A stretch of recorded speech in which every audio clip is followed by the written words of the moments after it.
أعوذ بالله من الشيطان الرجيم بسم الله الرحمن الرحيم الحمد لله رب العالمين والصلاة والسلام على سيدنا محمد وعلى آله وصحبه أجمعين سبحانك لا علم لنا إلا ما علمتنا إنك أنت العليم الحكيم رب اشرح لي صدري ويسر لي أمري واحلل عقدة من لساني يفقهوا قولي أما بعد وبالسند المتصل منا إلى شيخ الهمام الحافظ الحجة أمير المؤمنين في الحديث أبي عبد الله محمد ابن إسماعيل ابن إبراهيم ابن المغيرة ابن بردزبة الجعفي البخاري رحمهم الله تعالى اللهم انفعنا بعلومه وعلومهم آمين يا رب العالمين.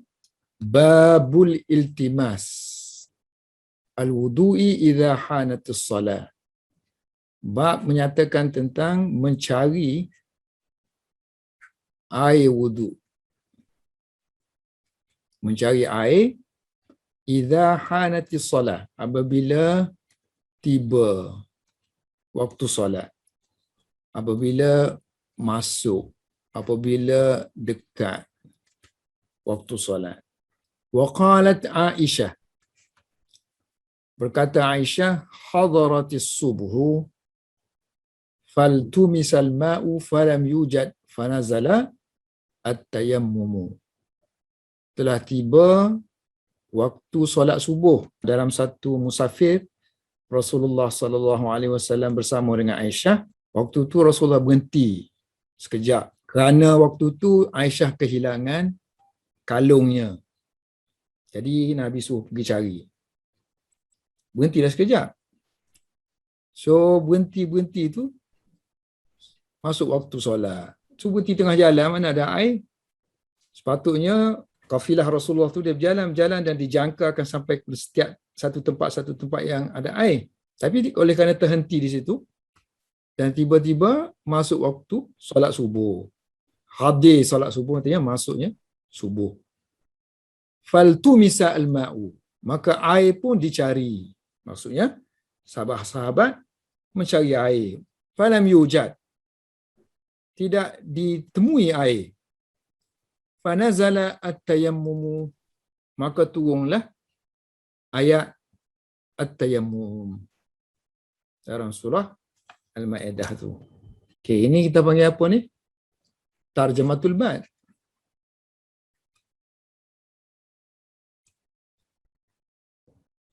Yang ni kita panggil hadis mu'allaq, hadis yang tak bersanad, ataupun ini kita panggil ta'liq Bukhari. Ta'liq Bukhari artinya Bukhari menggantungkan hadis itu tanpa tali, tanpa sanad. Sanad dia ada satu je, Aisyah. Okay, yang ni barulah main hadis, kita panggil hadisul bab. Hadis bab. Hadis kepada bab ni, bab 32. So kalau kita nak start, kita kena sekurang-kurangnya baca wabihi, wabis sanadi, dengan sanad yang sama sebelum ni.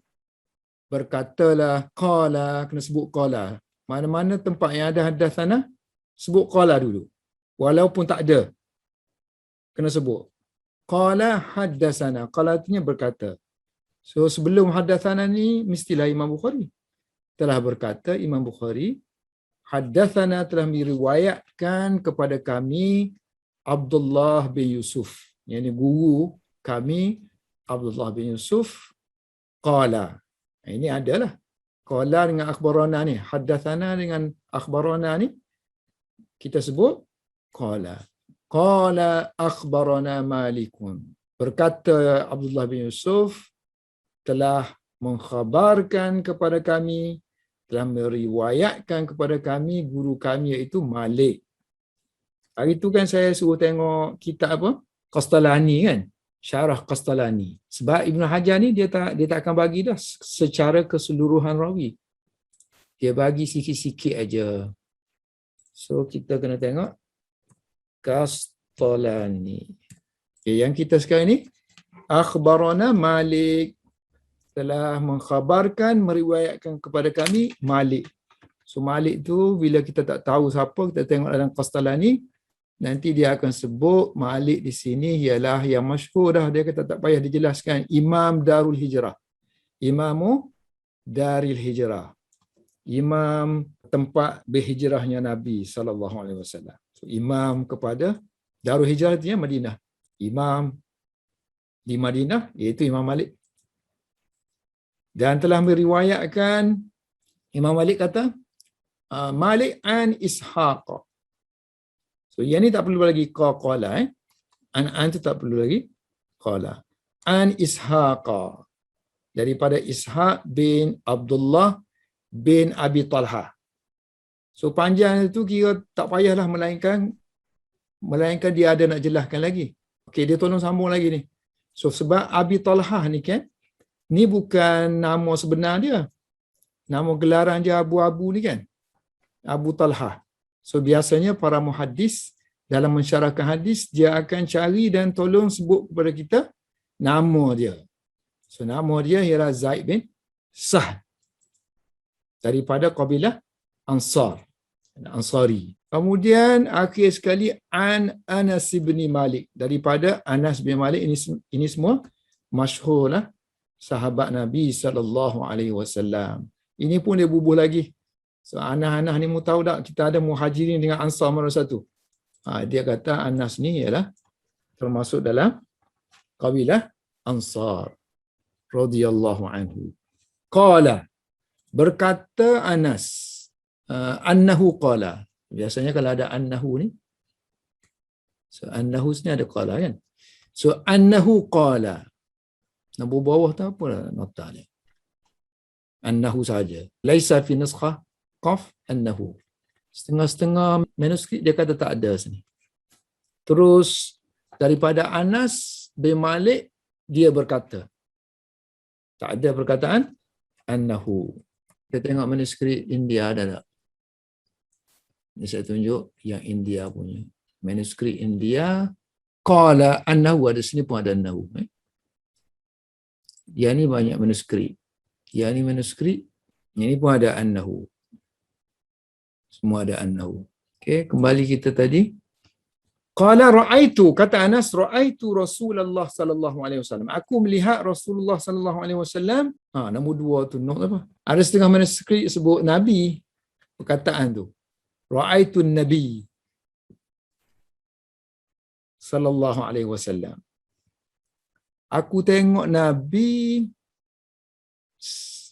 Nabi dalam keadaan, dia kata masa tu wahanat salatul asr, dah masuk waktu solat asar, tibalah solat asar, dah masuk solat asar. Faltamasa an-nasu, maka orang ramai, yakni sahabat, iltamasa, mencari al-wudu, mencari air untuk berwudu. Falam yajiduhu, mereka tidak mendapati air, mereka tidak memperolehi air, semua tak dapat. Cuma dia kata ada seorang tu buat mari kepada Nabi satu bekas berisi air, bekas kecil. Fa'utiya, dan diberikan, lalu diberikan kepada Rasulullah sallallahu alaihi wasallam biwadu'in, air, bekas air. So wadu tu kita boleh terjemah, tengok konteks, air wudu ataupun bekas air. So Rasulullah diberikan bekas air ataupun air wudu. Fawada'a Rasulullah sallallahu alaihi wasallam fi dhalikal ina. So Rasulullah didatangkan air wudu, lalu Rasulullah meletakkan dalam bekas itu, fi dhalikal ina, letakkan ataupun masukkan yadahu, tangan baginda, wa amara an-nasa, dan Nabi memerintahkan semua sahabat yang ada di situ an yatawaddau, agar berwudu daripada bekas itu juga. Qala, berkata Anas, fara'aitul ma'a. Masa Rasulullah masukkan tangan tu, aku tengok air yang ba'u, membuak-buak. Air membuak-buak keluar min tahti asabi'ihi, daripada bawah jari-jari Rasulullah sallallahu alaihi wasallam. Jadi seolah-olah air keluar daripada tangan Rasulullah. Kalau tidak, macam mana sahabat yang ramai-ramai itu nak ambil wuduk sedangkan bekas tu kecil je. Sudah tentulah air itu tak terjejas. Bila ambil air, mestilah air itu akan dikeluarkan. Masukkan tangan tu untuk cedok aja. Kemudian air itu akan dikeluarkan untuk berwuduk. Jadi air itu makin lama makin kurang lah. Tapi air itu tetap ada aja sebab tangan Nabi tadi mengeluarkan air. So hatta sehinggalah mana air itu keluar je sehinggalah tawaddau, mereka semua berwuduk. Min indi akhirihim. Ini perkataan min indi akhirihim, sehingga kepada yang terakhir. Sehingga kepada yang terakhir, yakni Anas lah. Jadi ulama ikhtilaf sini, Anas ni masuk tak? So daripada perkataan yang macam ni Anas masuk. Dia tukang cerita aja, seolah-olah macam dia yang tengok aja. So dia tak masuk lah. So dia pun masuk juga. Sebab perkataan ni dalam bahasa Arab ini ialah satu bentuk gaya bahasa yang mubalaghah, yang menunjukkan bahawa semua tak ada tinggal seorang pun yang ada di situ. Okey. Hadis ni ada di banyak tempat. Hadis kita sekarang ini nombor 169. Kemudian dalam kitab yang sama ni, dalam kitab wuduk ada 2 tempat lagi, iaitu 195, 200 dan ada di tempat lain ni. Ini di kitab, dalam kitab Manaqib. Dalam kitab Manaqib. So kita ada 1, 2, 3, 4, 5, 6. So saya dah kumpulkan supaya senanglah kita nampak nanti. Ada 32 babu riwayatul ba'. Yang pertama ni yang riwayat kita sekarang lah. Dalam kitabul wudu. Hadis pun 169. Kemudian dia kata tadi hadis 195. Yang ni pun ada dalam kitabul wudu. So lafaz dia cuba tengok. Daripada Anas bin Malik, hadaratis salah. Telah masuk waktu solat. Faqama man kana qaribad dar. Maka bangunlah orang yang dekat dengan rumah dia, kana qaribad dar ila ahlihi. So orang yang dekat dengan rumah dia. Orang yang rumah dia dekat dengan tempat Nabi berada tu, tempat dia dalam majlis tu. Wa baqiya qaumun.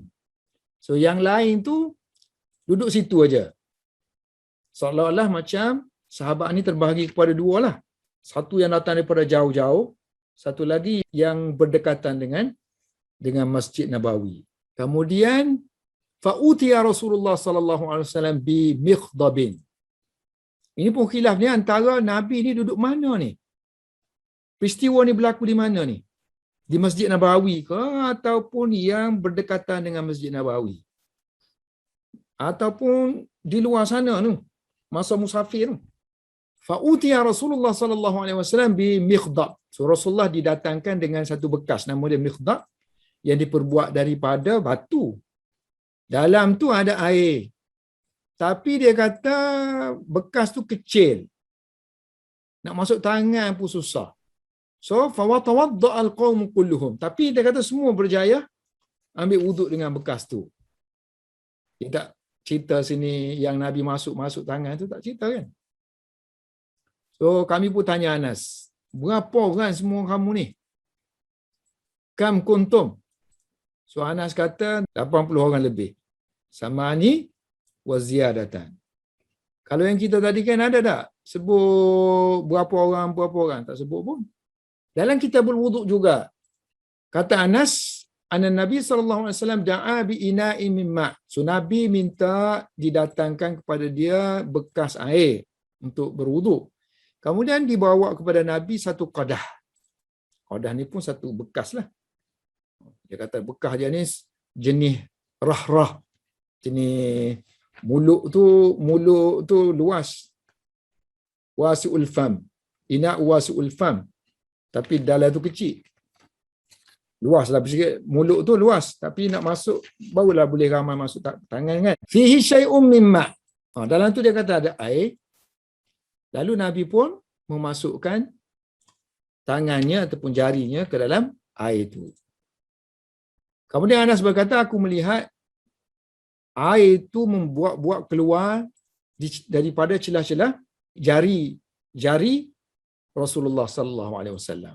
Kemudian Anas kata aku kira, aku cuba hitung berapa orang yang mari tu. Fahasastu man tawaddaa. So aku dapati between 70 hingga 80. Tadi kata 80 lebih. Okay, dalam kitab Manaqib nombor yang ke-61 ni ada kitab dia, kitab yang ke-61, kita sekarang ni kitabul wudu. So kitabul wudu ni sekarang ni ikut tertib kitab ni yang keempat. Bab dia tentang tanda-tanda nubuah. Mukjizat Nabi lah. Ini kan mukjizat. So dalam tu, kalau kita tengok riwayat Anas atas ni, semuanya anak murid dia semua lain semua. Yang ni atas sekali yang mula-mula kita tu Ishaq.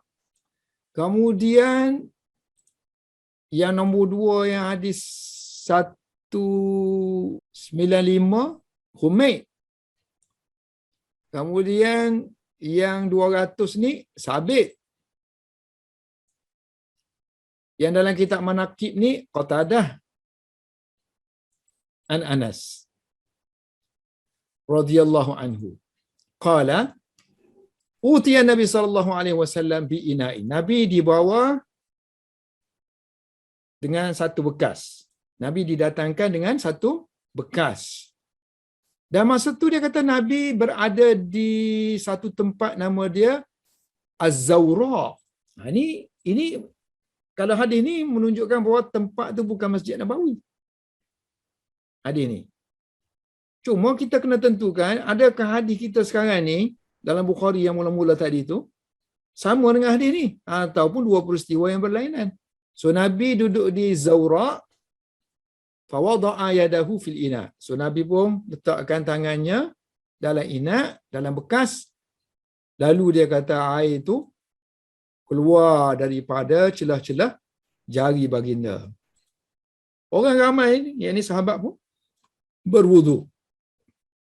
Kemudian Qatadah, yakni anak murid Anas ni, dia tanya Anas, qultu li Anas, berapa orang semua tu? Kam kuntum? Kamu semua waktu tu berapa orang? Yang ni Anas kata salah sami'atin, 300. Atau between that. Au zuha'a salasi mi'atin. Jadi seolah-olah macam yang ni yang lain lah kan? Peristiwa lain lah. Sebab yang ni menceritakan tempat.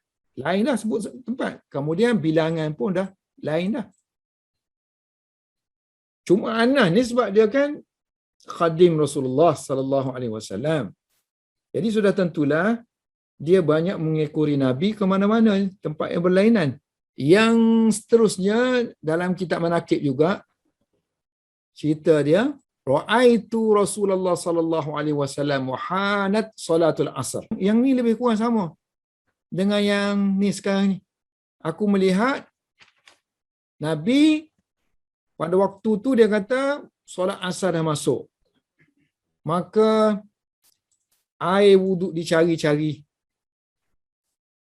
Lalu mereka tidak menemuinya dan didatangkan kepada Nabi wudu, air wudu.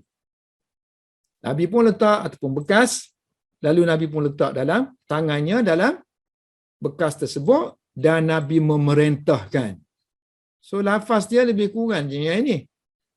Fa amara an-nasa an yatawaddau minhu fara'aitul ma'a yanbu'u min tahti asabihi fa tawadda'a an-nasu hatta tawaddau min indi akhirihim. So lafaz sama. Kalau lafaz sama kan kita dah beritahu Bukhari ni sentiasa mengulangi hadis yang sama tapi akan ada tempat yang berbeza. Mana tempat berbeza sini? Ialah sanad lah. Sanad mesti lain.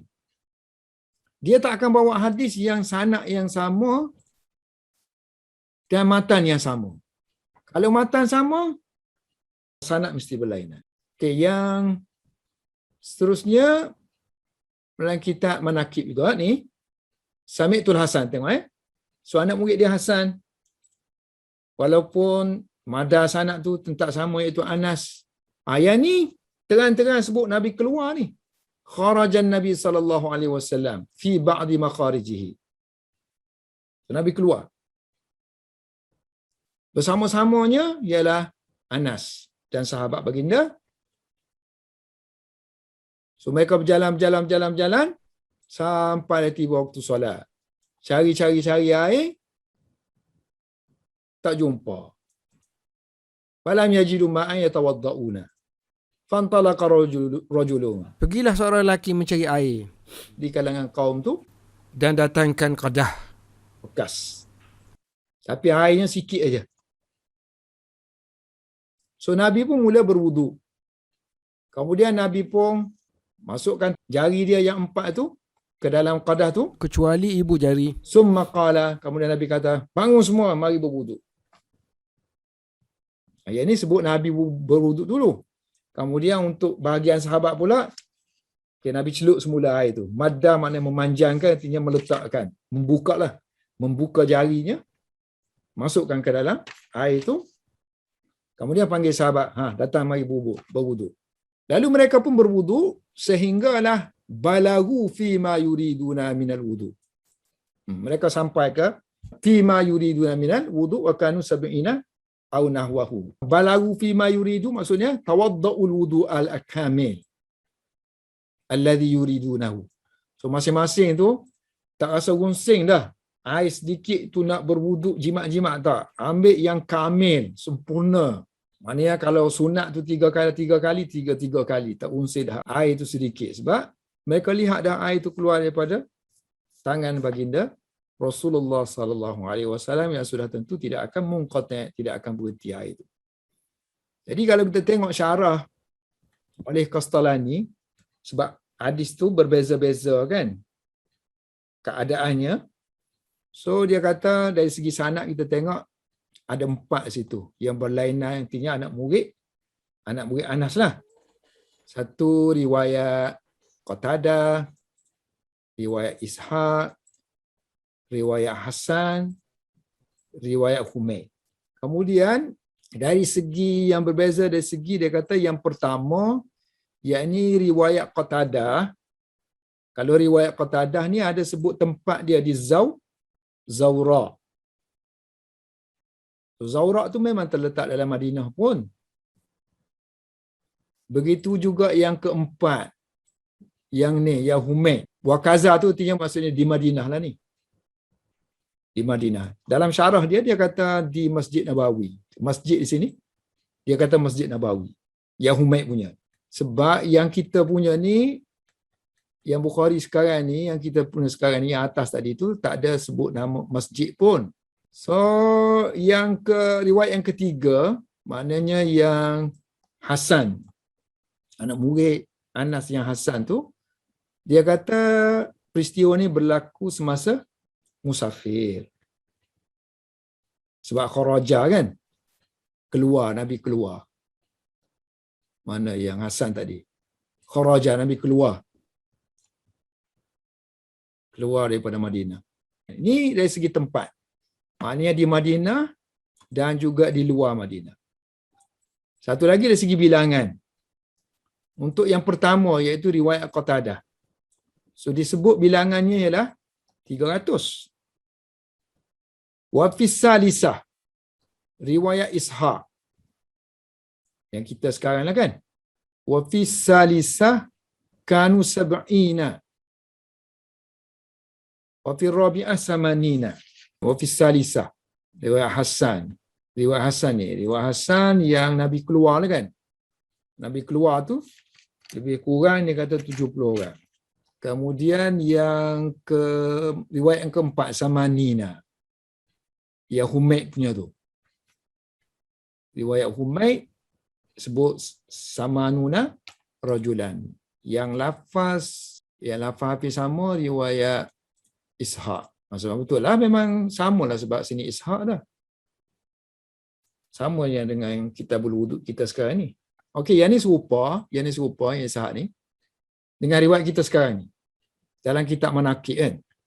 Yang ni sama dengan riwayat kita sekarang ni. Kan saya dah kata kalau riwayat sama, matan sama, sanad mesti berlainan. Setakat ni sampai sini sama aja. Malik, Ishaq. So Malik, Ishaq, Anas. So mana lain? Ni itu guru Imam Bukhari ni lain. Yang ni Abdullah bin Maslamah. Kita sekarang ini Abdullah bin Yusuf. So nampak tak perbezaan tu? Jadi tugas muhaddis lah ni. Dia nak menentukan peristiwa yang sama ke ataupun peristiwa yang berlainan. Semua sahih. Okay, kembali kita kepada yang pertama sekarang ni. Yang ni babul iltimas. Cara baca dia, bab ni, ialah bifathil waw. Yang ni tak ada masalah, yang ni tak ada masalah. Sekarang ni dia nak syarahkan yang ni. Al-wuduk tu.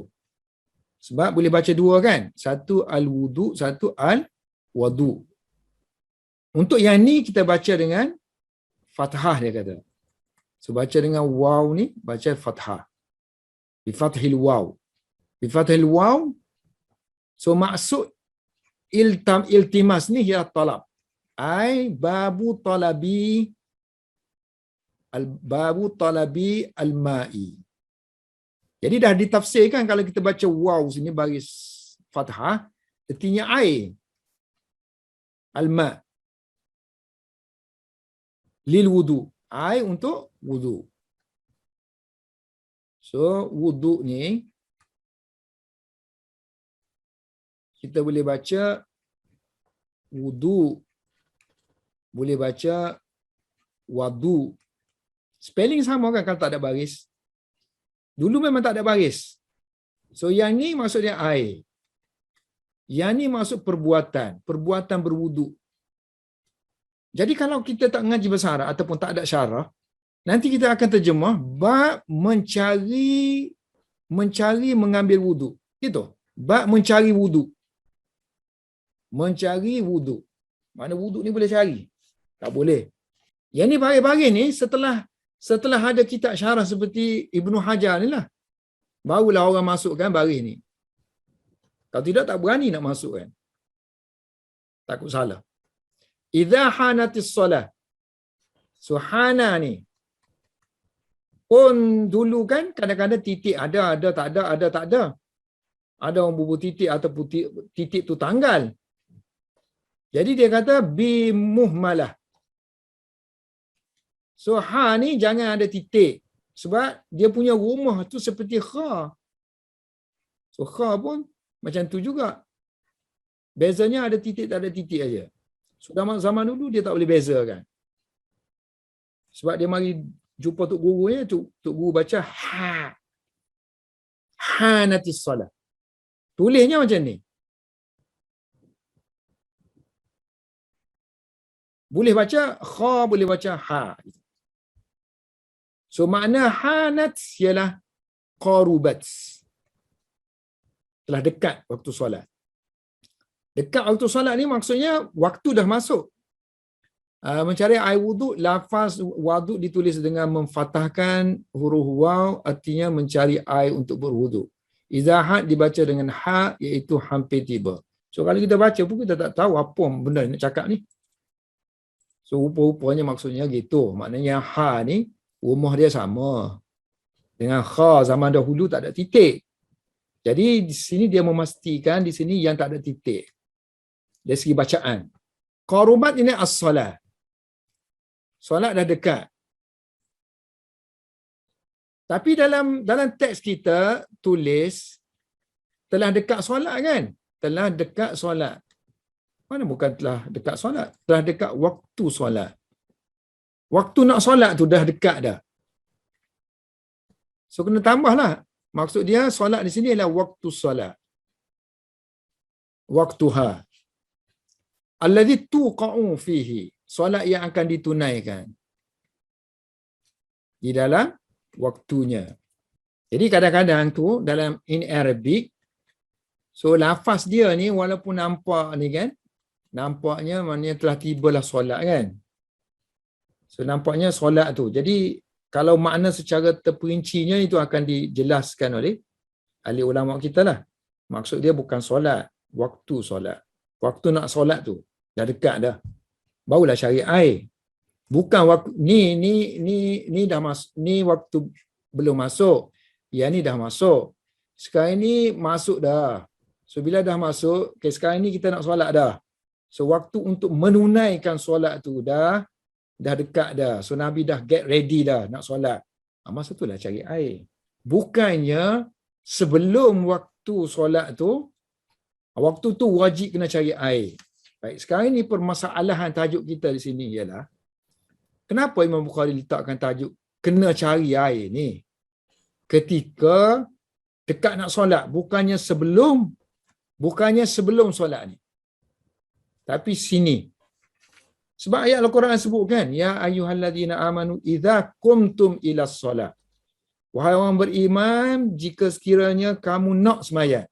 Ya ayyuhallazina amanu idza qumtum ila solati faghsilu wujuhakum, kan? So bila kamu nak sembahyang, maka hendaklah kamu, mana wajib ke atas kamu berwudu. Jadi wajib wudu tu bila wajibnya solat. So wajib solat tu masuk bila masuknya waktu. Jadi cari air ni tak wajib sini. Sini wajib cari air. Ini kes lah zaman dahulu kan, zaman Nabi ni mana ada air. Orang nak simpan air waktu musafir pun nak bawa air bergeleng-geleng, berat kesian kat unta. Kalau ada bawa air pun untuk minum je.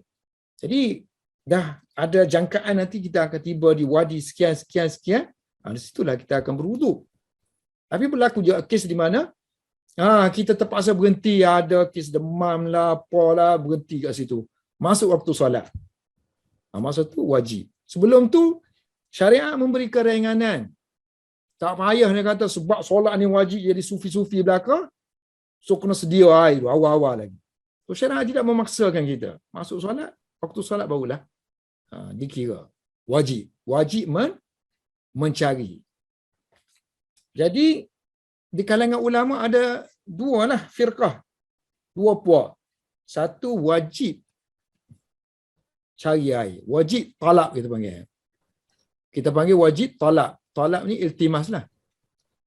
Wajib cari air bila masuk waktu. Bila nak solat. Sebelum dia tak wajib. Wajib. Ini jumhur lah. Imam Malik, Imam Syafi'i, Imam Ahmad. So kalau kita tengok Imam Ahmad kan, dia mesti ada dua qaul. Kalau ada hadis yang lain nampak-nampak macam wajib sebelum, dia pun dua-dua. So maknanya dalam kes ni dia pun ada dua pendapat. Pendapat yang masyhur dia masuk dalam grup ni. Wajib tolak air bila masuk waktu je. Satu lagi tidak wajib. Tidak wajib cari. So maknanya kalau kita berhenti satu tempat, jangan tayamum dulu. Cari dulu. Tengok dulu sekitar tu dulu. Sebab hukum dia wajib. Iltimas tu. So kena cari dulu. Perbuatan mencari tu dulu kena. Jumpa tak jumpa itu masalah lain. Cari tu dulu. Okay, yang ni tidak wajib.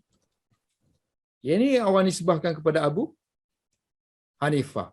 Maksudnya kalau berhenti tu dah tak ada air tu, terus tengok siapa ada air cukup beri, tak ada, okey. Tayamum terus. Pada pasir contohnya. Terus boleh bertayamum. Tak perlu hantar orang pergi cari air dulu. Setengah orang kata ini tidak wajib, ni di-refer kepada Abu Hanifah. Tapi ulama-ulama yang Hanafi sendiri, so dia kata tak betul maksudnya tak betul secara mutlak. Mu kata ini kata Imam Abu Hanifah secara umum tak boleh. Imam Abu Hanifah ni dia detailkan lagi. Imam Abu Hanifah kata jika berat tiada air di sekitar tu untuk tayamum, maka tak wajib. Mana kita sampai satu tempat dijangkakan memang tempat ni sah-sah lah tak ada air. Terus boleh tayamum. Tapi jika sekiranya di kawasan tu, di padang pasir tu, nampak ujung sana tu macam ada pokok aja kan, ataupun ada burung berterbangan kan, atau macam ada air aja, masa tu wajib kena cari dulu. So dia pecahkan kepada dua kategori. Kalau sekiranya ada harapan di sana ada air, maka wajib talak. Kalau tak ada harapan, tak payah talak, tak payah cari. Kalau yang ni tak kira air ada ke kawasan tu, harapan ada, tak ada harapan, pergi cari. Jadi seolah-olah sini Imam Bukhari condong kepada pendapat ramai-ramai ni, kan? Sebab dia hanya sebut sini iltimas, talab aja, cari. Dia tidak kaitkan di sini ataupun di sini adanya unsur-unsur ghalabah az-zan. Ghalabatuz zan. Mana ada kemungkinan ada air, tak ada kemungkinan ada air. Kalau Abu Hanifah sini kan, ghalabah. Zan tu macam mana zan? Condong ke mana? Kalau condong tu berat ada air, wajib. Kalau condong tak berat tak ada air, tak wajib. Jadi ini mutlak Imam Bukhari. Mutlak dia sebut macam tu seolah-olah dia masuk dalam grup Imam Malik, Imam Syafi'i, Imam Ahmad dalam kes ini. Kemudian dia nak perkuatkan dengan yang ni, iltimas ni, dia sebut tu hadaratis subhi. Dia datangkan hujah Aisyah. So dia nak memperkuatkan tajuk dia ni, dia datangkan satu hadis riwayat Aisyah.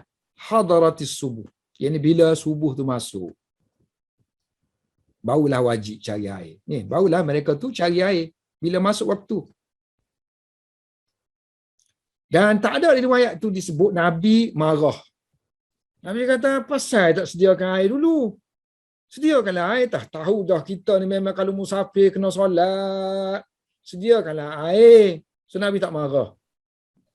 So, itu membuktikan bahawa tak wajib lah sebelum tu. Yang wajibnya selepas tu. Nabi suruh cari air. Kalau kita sediakan, itu kita panggil mahmud. Amalan mahmud yang terpuji lah, sedia air tu dalam kereta kita berbuah air. Tapi in case taklah wajib. Mana in case maksudnya memberatkan, menyusah-nyusahkan, tak payah boh. Kes pada pasir lebih nampak lagi lah, jelas kan?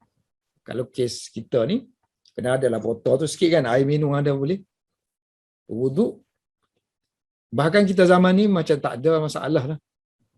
Air tu di mana-mana, masjid ada di mana-mana tempat, tempat berhenti solat pun ada di mana-mana tempat, dan tidak mustahil maknanya peristiwa benda ni akan berlaku kembali balik.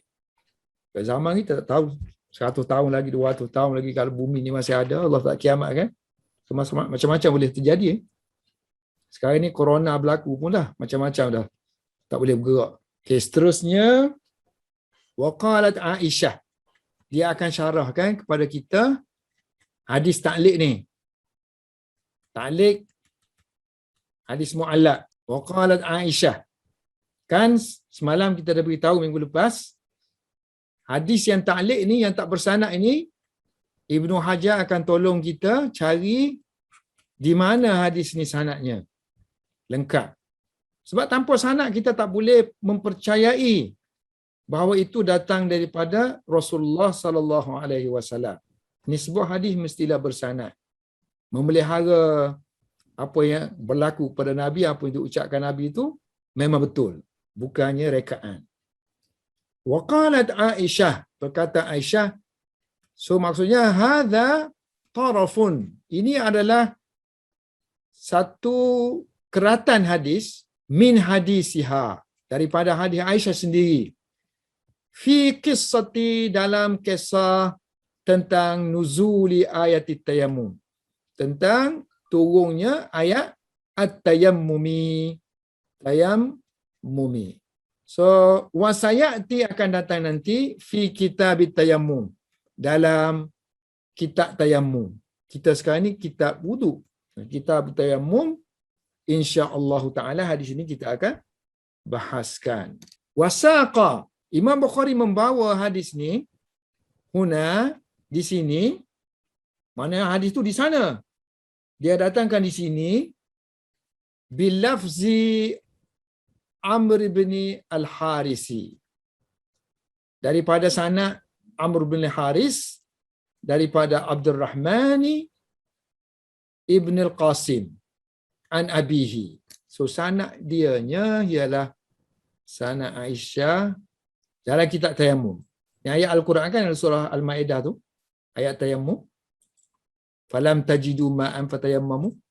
Kalau kamu semua tak jumpa air, maka hendaklah kamu bertayamum dengan tanah. So dalam tu adalah riwayat hadis Abdullah bin Yusuf sama, Imam Malik pun sama, kemudian Abdul Rahman bin Qasim. Inilah riwayat yang disebut oleh Ibn Hajar. Ini kisah yang dia keluar dengan Rasulullah dalam satu permusafiran yang masa balik itu kalung Aisyah hilang. Masa tu berhenti di satu kawasan nama dia Baidak, ataupun orang sebut Zatil Jaish. So kalung Aisyah kata kalung aku tercabut. So Nabi suruh berhenti semua, kemudian suruh cari. Kemudian duduklah situ, air pun tak ada. Kemudian waktu semayang hari dah. Orang kalut-kalut cari air tak ada kan. Abu Bakar pun mari jumpa Aisyah. Aisyah ni, dia kata kamu punya pasal. Tepuk dia punya dada dia. Kuat pula tu, sakit dada-dada aku je. Ayah aku tepuk. Mu punya pasal ni, semua ni. Masa tu, Aisyah meribai Rasulullah SAW. Ayah dia dah lah tepuk dia kan. So dia pun nak bergerak tak boleh sebab Rasulullah tidur atas ribaannya. So bila air tak ada, maka turunlah ayat tayamum. Ayat tayamum itu, orang kata inilah kelebihan Aisyah. Kalau tidak kerana Aisyah, masa akan turun kemudahan untuk orang Islam. So hadis ini ada, dia kata disambung sanadnya, mausulun. Indahu maknanya ada dengan Bukhari. Di sisi Bukhari dia kata, dalam kitab Bukhari ni ada, dalam semasa mentafsir surah Al-Maidah. Kan hadis dia tadi tu ialah hadis yang didatangkan untuk mentafsirkan ayat surah Al-Maidah ni. Wa qala Ibnu Munayyir. Okay, semalam kan kita dah sebut minggu lepas, Ibnu Munayyir ada dua abang dan adik. Satu Nasaruddin Ibnu Munayyir, satu lagi Zainuddin Ibnu Munayyir. So yang mana satu tak tahu ni, dia refer. Arada al-istidlala ala annahu la yajibu. So kata Ibnu Munayyir, Bukhari maksudkan untuk menjadikan dalil ala terhadap annahu la yajibu, bahawa tidak wajib talabul ma', mencari air li tathhir untuk penyucian, maknanya untuk berwuduk ke, mandi wajib ke, qabla dukhuli, sebelum masuknya waktu, qabla dukhuli waktu. Li'anna Nabi sallallahu alaihi wasallam, kerana Nabi sallallahu alaihi wasallam lam yunkir alaihim. So Nabi tidak mengingkari alaihimul ta'khira. So Nabi tidak mengingkari mereka mentakhirkan pergi cari air itu kan. Fadalla 'alal jawaz. Fadalla 'alal jawazi. So ini menunjukkan jawaz. Menunjukkan jawaz. Keharusan melewatkan menyediakan air. Ala jawazut talab. La yajibu, tidak wajib. Sebelum masuk waktulah tak wajib. Tapi bila dah nak semayang tu, wajiblah kena cari dulu kan, ikut jumhur. Okay, kemudian dia, inilah cara baca ni. Faltumisa, faltamasa kan, macam mana nak baca? Ini baca dengan faltumisa. Faltumisa, artinya baca dengan dhammah huruf ta tu. Alal bina'i, ini untuk orang mengaji bahasa Arab aja. Alal bina' itu ikut acuan form of the fi'il. Ikut acuan lil maf'ul. Lil maf'ul, maknanya passive voice. Passive voice, maknanya dicari. Dicari air. Tapi riwayat Kushmayhani, manuskrip Kushmayhani, Mana riwayat Kushmayhan ni pakai sirah faltamasu, mereka mencari. Mana sama je kan? So dicari air, sahabat mencari air. Wahana. Okey, perkataan hana ni untuk orang yang memang takasus dalam hadis, maknanya dia memang specialist dalam bahagian hadis, tumpuan dia. So setiap patah perkataan itu menjadi satu keseronokan baginya sebab dia nak tahu detail-detailnya. So untuk orang yang bukan takasus, mungkin ini satu yang berat ataupun yang memboringkan. Apa ni satu-satu-satu. Tak, untuk orang yang specialist macam Ibnu Hajar, ulama-ulama yang dalam bidang dia, so dia akan lagi bincang satu persatu ni. Satu-satu. Nak tahu secara hakikatnya, secara dalamnya. Sebab itulah kita nak tengok syarah-syarah dia satu-satu. Bincang satu-satu huruf. Satu huruf, satu perkataan. Kalau perlu satu huruf dibincangkan. Kalau perlu satu kalimah. Kalau perlu satu ayat. Setelah mengetahui hadis itu setelah pun sahih. Macam bidang lain-lain jugalah. Kalau jantung tu kan, kalau yang bukan pakar jantung tu, dia tengok jantung tu samalah dengan anggota yang lain juga, sikit-sikit. Dia tahu sikit tentang jantung, tahu sikit tentang kepala, otak, tahu sikit tentang tangan. Tapi untuk spesialis jantung, yang kecil-kecil pun dia kena tahu orak-orak jantung yang ada dalam tu. So dia kena tahu dengan detailnya. Samalah juga dengan pengajian ilmu hadis. Tengok, hana pun ambil kira ni. Hanat tadi, ada yang betul hanats. Maknanya ada yang ada ta, ada yang tak ada ta. Untuk manuskrip yang riwayat Kushmayhani ni pakai hana tanpa ta. Maknanya yang Ibnu Hajar kurung ni yang dia pakailah. Yang Abu Zal ni kan? Kushmayhani. Wahanat wal wawu lil hali bi taqdiri qad. Wal wawu lil hali bi taqdiri qad. Okey, satu lagi kan saya dah kata ambil kira satu-satu. So yang ni yang masuk matan dah ni wahanat. So matan kitanya sinilah. Yang ni. 169 tu yang ni. Wahanatis solat. So maknanya ada manuskrip yang pakai wahana je.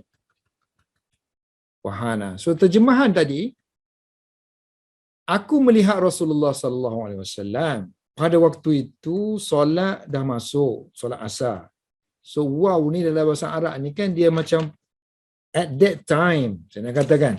So dalam bahasa Arab istilah kita pakai itu kerana mengiringi situasi Anas melihat Rasulullah tu ialah situasi di mana waktu solat masuk. So dalam bahasa Arab kita panggil ini hal, kondisi. So bila hal kondisi dia akan melibatkan cara baca. Cara baca. Kalau tak ada cara baca dari segi nahwu, grammar tu sepatutnya kena tulis macam mana? Sebab nama lagi hal. So bila hal ni, mana hal now? Hal tu now. Dalam keadaan, mana saya makan dalam keadaan. Mana waktu tu?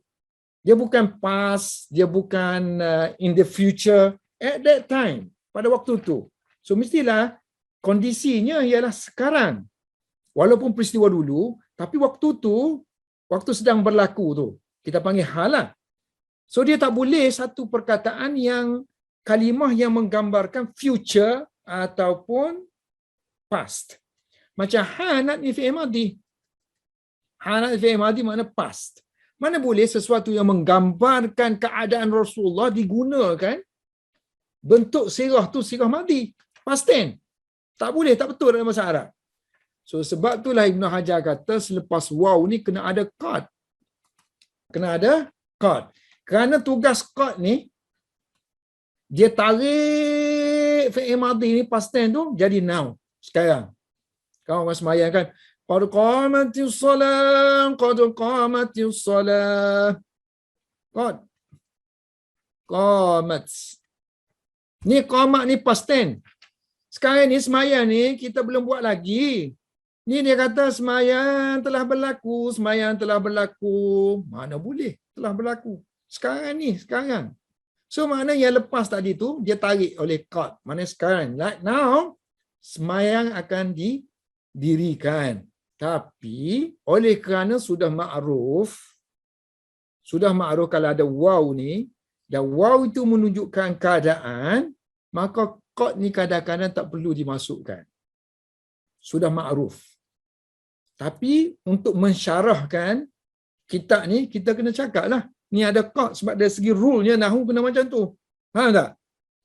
Sebab itulah nak mengaji syariat, nahwu tu kena kuat barulah dapat lazat. Wahanat as-salatul asri. So dia kata waw tu kerana hal, situasi tu, dan kena takdirkan adanya qad. Macam Melayu ni faham tak?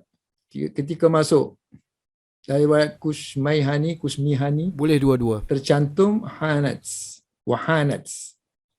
Dan huruf waw di sini berfungsi sebagai waw haliyah, menerangkan keadaan dengan kalimah yang diasumsikan adalah qad. So qad kena masuk dalam tu. Qad maknanya qad itu akan menunjukkan keadaan. Apa maksud keadaan ni kalau kita bahasa Inggeris kan? So dia datang crying sambil menangis, sambil dia menonton, sambil makan, eating. Inilah sambil tu. Crying, eating. Dalam keadaan waktu tu. Satu perbuatan berlaku. At the same time, perbuatan lain berlaku. Nah, itu kita panggil hal. Sini kan, perbuatan tu Anas tengok Nabi. Dan dalam masa yang sama, perbuatan yang lain berlaku tu ialah kedatangan solat. So dalam bahasa Arab, dia tajuk khusus tu. Tajuk hal, situasi. Dan orang Arab memang suka buat benda ni. Dan dia akan melibatkan i'rab. Mana cara baca tadi. Dia akan jadi nasab. Kemudian bentuk-bentuk hal ni lain-lain. Satu bentuk yang mufrad, dalam bentuk jumlah ayat. Macam kita tak sekarang ni, jumlah. Kalau jumlah kena pakai waw. Perlu tak pakai waw ataupun tak perlu. So dia ada peraturan dia. Jadi ni kalam ni yang diucapkan oleh Nabi ni ialah kalam fasih. Pure Arabic. Arabic yang asli. So Arabic yang asli ni kita boleh cungkil sekok-sekok. Boleh cungkil. Boleh bahaskan satu-satu. Al-wadu. Ini dah terang dah. Cari. Maka dia kata manusia, yakni para sahabat mencari wadu. Mencari air wudu. Air yang digunakan untuk berwudu. Cara baca dia, bifathil wawi, maksud dia ialah al-ma'a. So mereka mencari air. Alladhi yutawadda'u bihi. Air yang akan yutawadda'u bihi. Yang akan diwudukkan dengannya. Yang akan digunakan sebagai air wudu. Falam yajidu. So para sahabat tidak jumpa air itu. Falam yajidu. So sini ni kita kena tengok riwayat yang lain. Ibn Hajar kata, dalam riwayat yang lain, manuskrip Kusmihani, falam yajiduhu. Tengok ni. Adanya dhamir. Yang sini tidak ada hu. Sepatutnya kena ada hu. Sebab kalau kita sebut something sini, air, kita sebut air di sini. Kemudian kita tak jumpa air itu. So air itu kena sebut. Tapi sebut pronouns dia. Falam yajiduhu. Ini rule dia. Rule asal. Tapi oleh kerana dah biasa sangat, kalau sekiranya nya tu dah diketahui, so boleh dihazafkan. Sebab itulah ada manuskrip ya. Ada hu, ada yang tak ada hu. Kerana sahabat yang mengalihkan dari apa yang Nabi ucapkan tu, ataupun ni Anas ni yang menceritakan, selepas dia tu pun yang pakar bahasa juga, so dia boleh alih cara penceritaan tu. Kalimah yang digunakan untuk penceritaan. Asalkan tidak mengubah maknanya. Fa'utiya. Ini pun cara baca. Kalau yang Ibn Hajar tak sebut sini, so boleh baca fa'ata, telah mendatangkan. Tapi tak, dia kata riwayat yang kita terima daripada guru kita ni baca dengan fa'utiya. Dengan baca dhammah yang mula-mula tu, alal bina'il lil maf'utiya, passive voice. Bina'ilil maf'ul. Ni istilah yang dalam ilmu nahwu untuk passive voice. Al-bina'i lil maf'ul. Sekarang ni orang kata bina majhul. Bina majhul. Wa bayyana al-musannifu. Imam Bukhari telah menerangkan fi riwayati Qatadah. Dalam riwayat Qatadah. Dalam riwayat Qatadah. Anna dhalika, Qatadah kan murid Anas. Sekarang kita ni, riwayat kita ni yang daripada Anas bukannya Qatadah, tapi Ishaq. Tadi kita dah tunjukkan salah satu anak murid Anas ialah Qatadah. Dia kata dalam riwayat Qatadah ni, anna dhalika, bahawa yang demikian itu berlaku kerana berlaku di tempat yang bernama Zawra'i. Hadis riwayat Anas tadi. Ini Qatadah kan?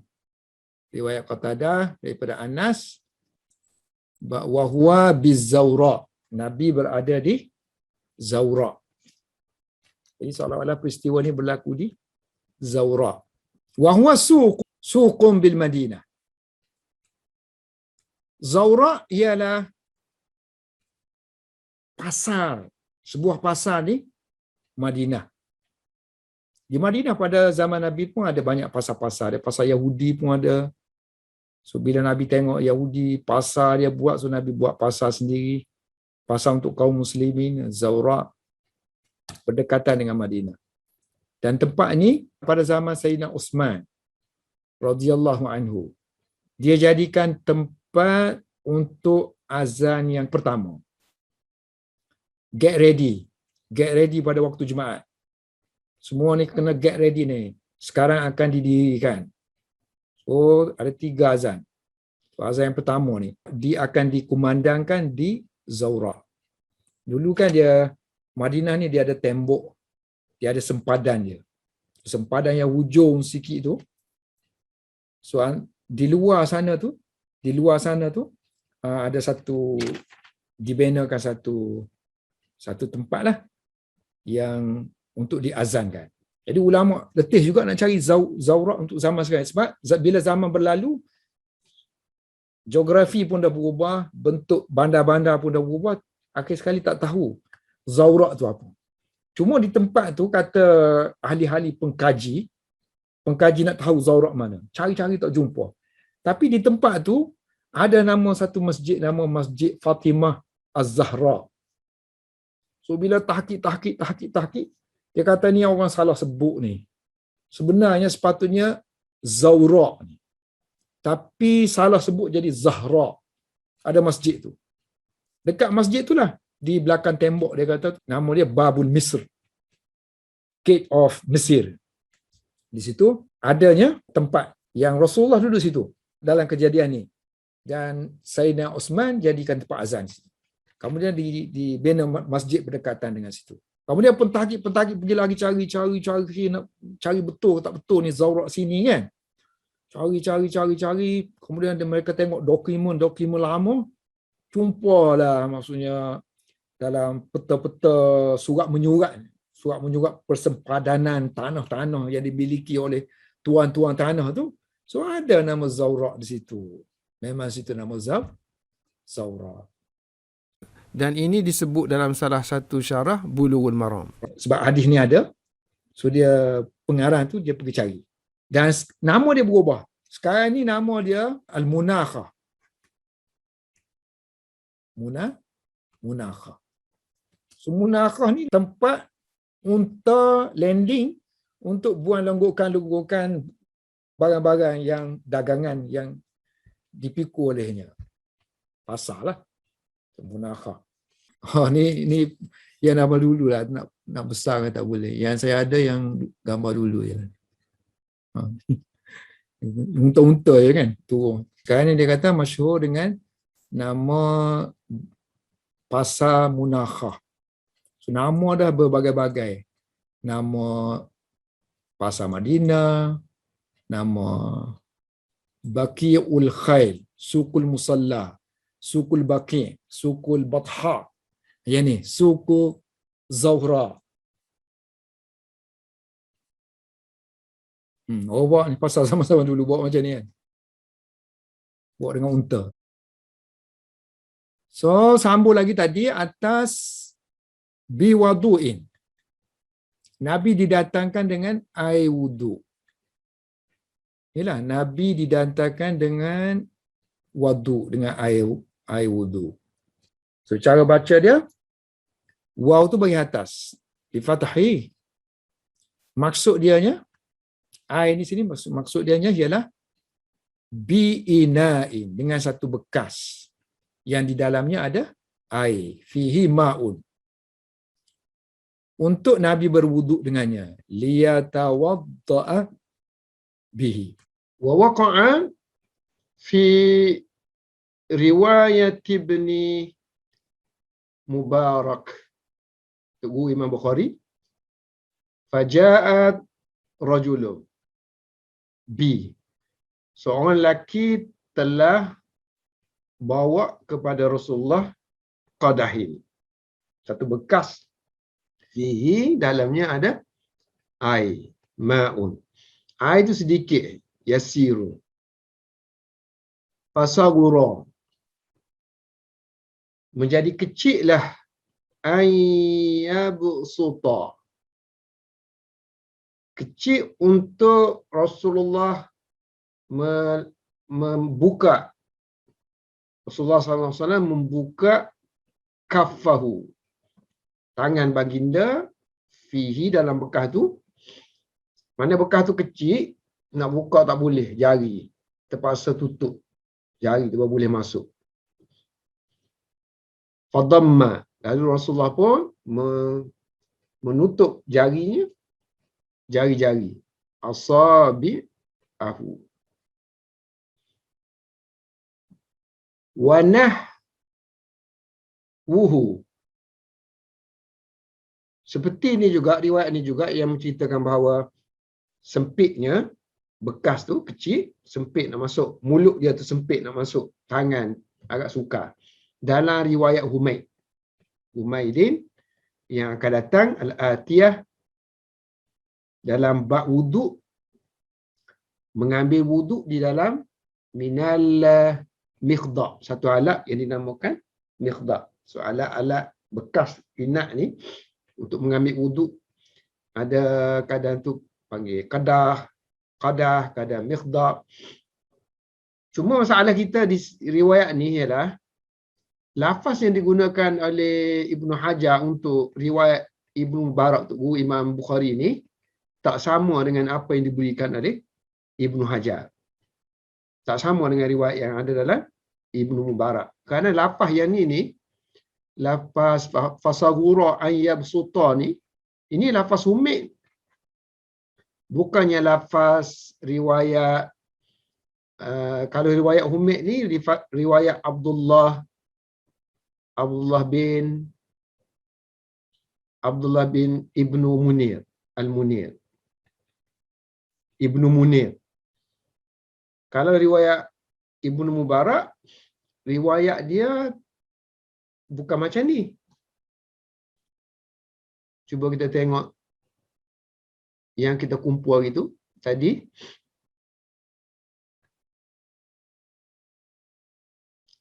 Nah, ini riwayat Humaid kan. So riwayat Humaid yang dia sebut ayyabsuta tadi tu, ayyabsuta fi kaffahu,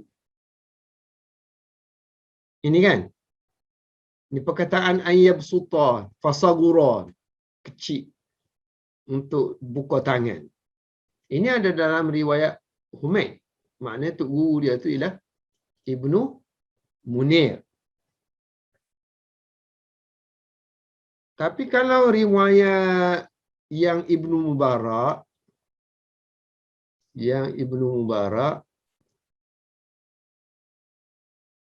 yang disebut dalam Ibnu Mubarak tadi ialah, mana dah? Ni Abdullah bin Yusuf, ni Abdullah bin Munir, Musaddad, Bashar, Maslamah. Nah, yang ni riwayat Abdul Rahman bin Ibnu Mubarak. So dalam lafaz ni, lafaz yang digunakan ialah summa madda asabi'ahu al-arba'ah ala al-qadah. So air ni kan, yang sini adalah faja'a biqadahim mimma yasirin. Sampai sini ada. Tapi kalau yang dah sini, yang belakang ni dah lain dah lafaz dia. Yang ni Rasulullah mengambil wuduk itu, mengambil bekas itu, kemudian Rasulullah berwuduk, kemudian Rasulullah buka jari yang 4, maknanya sempitnya tu 4 je boleh masuk. Jari ibu jari, 2 ibu jari tak boleh masuk. Boleh masuk 4 je. Masukkan dalam qadah tadi. So seolah-olah macam berlaku apa tu? Tapi lafaz fadamma ni, ini kedua-duanya tidak ada. So fadamma tu ambil kat mana? Fadamma.